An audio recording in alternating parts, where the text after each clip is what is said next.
Assalamualaikum warahmatullahi wabarakatuh. Perkenalkan, saya Felix Albert dari kelas 3B Hukum Untirta. Di sini saya akan meresum video terkait mata kuliah Hukum Internasional yang diampu oleh dosen Ibu Hera Susanti SHLLM pada pertemuan 4, 6, dan 7. Pada pertemuan 4 yaitu pembahasan mengenai sumber-sumber hukum internasional terbagi ada 4. Yang pertama yaitu perjanjian internasional, yang kedua itu hukum kebiasaan internasional, yang ketiga prinsip-prinsip umum yang diakui oleh bangsa-bangsa yang beradab, dan yang keempat yaitu jurisprudensi atau bisa disebut dengan putusan pengadilan. Oke, untuk yang pertama yaitu perjanjian internasional. Perjanjian internasional yaitu hukum yang mengartikan persetujuan dilakukan oleh negara-negara, bentuknya tertulis dan diatur oleh hukum internasional. Itulah hukum perjanjian internasional, bentuknya tertulis. Nah, lalu yang kedua yaitu hukum kebiasaan internasional. Jadi kalau hukum kebiasaan internasional yaitu hukum yang sudah lama berulang-ulang dan itu diakui oleh dunia, termasuk negara-negara internasional. Jadi hukum kebiasaan internasional itu kebalikan dari hukum perjanjian internasional, sifatnya tidak tertulis. Lalu yang ketiga yaitu prinsip-prinsip umum. Jadi prinsip-prinsip umum ini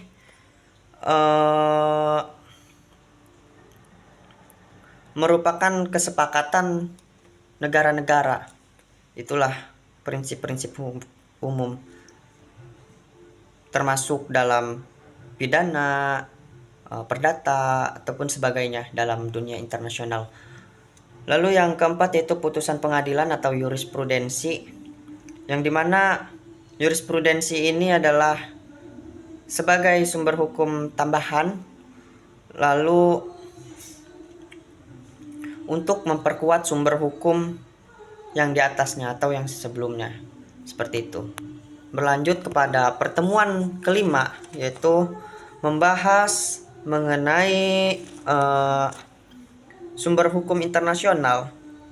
Jadi ada menurut pakar yaitu yang bernama Mokhtar Kusuma Adja yang mengatakan jawaban atas pertanyaan di mana kita dapat menemukan hukum. Jadi sumber hukum itu di mana kita menemukan hukum, seperti itu. Lalu sumber hukum juga dibagi menjadi dua, yang dimana sering kita dengar yaitu material dan juga formil. Untuk yang pertama yaitu sumber hukum material. Sumber hukum material ini dianggap sebagai bahan mentah, yang dimana sebagai bahan-bahan aktual atau nyata yang dipergunakan oleh seorang ahli hukum internasional untuk menentukan kaidah hukum yang berlaku terhadap suatu peristiwa ataupun situasi tertentu. Nah, lalu sumber hukum formal yaitu wadahnya atau merupakan bentuk resmi yang menunjukkan suatu aturan benar-benar berlaku dan dapat diterapkan dalam kasus tertentu. Tata caranya lah seperti itu. Lalu masih membahas juga sumber hukum internasional yang dimana tercantum dalam pasal 38 ayat 1 Statute of the International Court of Justice, yang berbunyi yaitu mahkamah yang fungsinya adalah memutus sesuai dengan hukum internasional terhadap sengketa yang diajukan kepadanya, akan menetapkan konvensi internasional, kebiasaan internasional, prinsip-prinsip umum, dan juga jurisprudensi seperti itu. Itulah sumber-sumber hukum internasional yang tercantum dalam pasal 38 ayat 1 ICJ Statute of the International Court of Justice.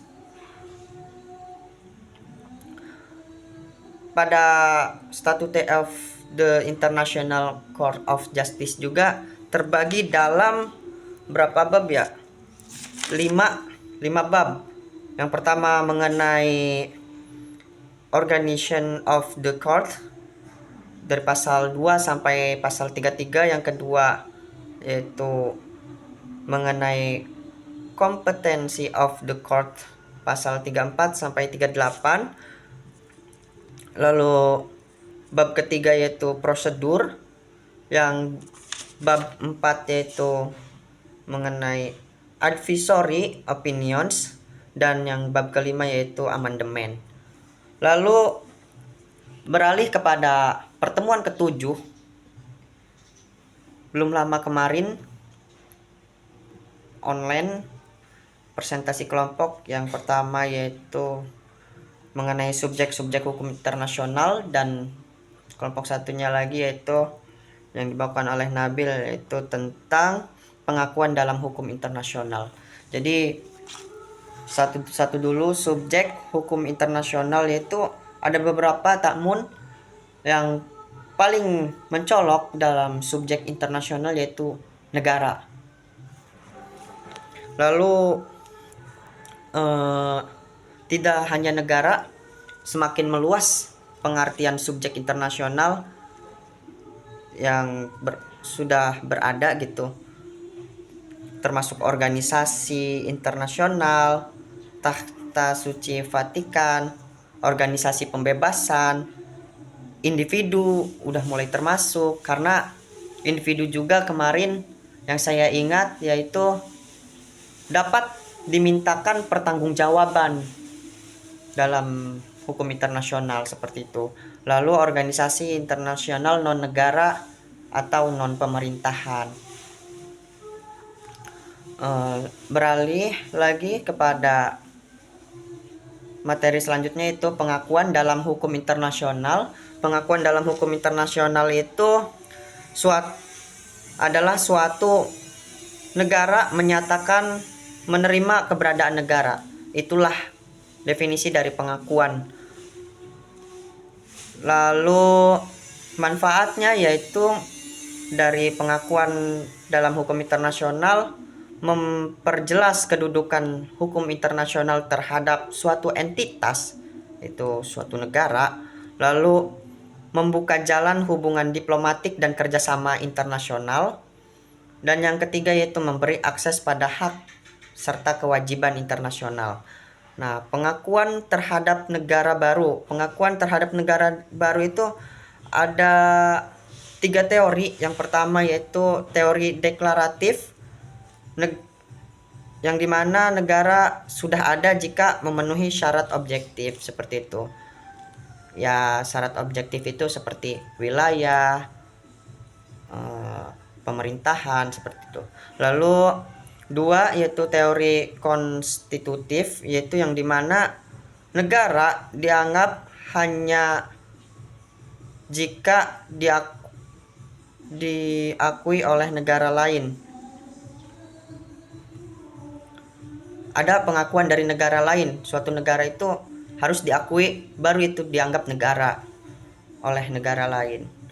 Lalu yang ketiga teori pengakuan kolektif, yaitu yang dimana pengakuan diberikan secara bersama melalui organisasi tertentu, seperti organisasi tertentu di sini seperti PBB gitu. Lalu akibat hukum, jika tidak diakui sebagai negara tidak dapat menjalin hubungan diplomatik internasional. Yang kedua yaitu negara tidak bisa menjadi anggota organisasi internasional. Yang ketiga terhambat dalam mengakses hak dan perlindungan hukum internasional. Itulah akibat hukum jika suatu entitas tidak dianggap sebagai negara. Yang kedua itu pengakuan terhadap pemerintahan baru. Ada 5 teori terhadap pengakuan pemerintahan baru. Yang pertama teori legitimasi, yaitu terbentuk secara konstitusional. Lalu yang kedua yaitu teori de factoism, mampu menguasai wilayah dan juga rakyat. Yang ketiga itu teori legitimasi konstitutif, yang dianggap sah bila dapat pengakuan negara lain. Lalu yang keempat yaitu teori Stimson, itu menolak pengakuan negara atau pemerintahan yang terbentuk ilegal. Yang kelima yaitu teori Estrada, yang dimana negara cukup menjalani atau memutus hubungan diplomatik seperti itu. Nah, akibat hukumnya jika pemerintahan tidak diakui, yaitu yang pertama tidak dapat menjalin perjanjian internasional, yang kedua sulit memperoleh pinjaman atau bantuan dari internasional, yang ketiga yaitu pemerintahannya tidak sah di mata hukum internasional. Namanya juga tadi, jika tidak diakui ya seperti itulah konsekuensi hukum dalam internasional. Saya cukupkan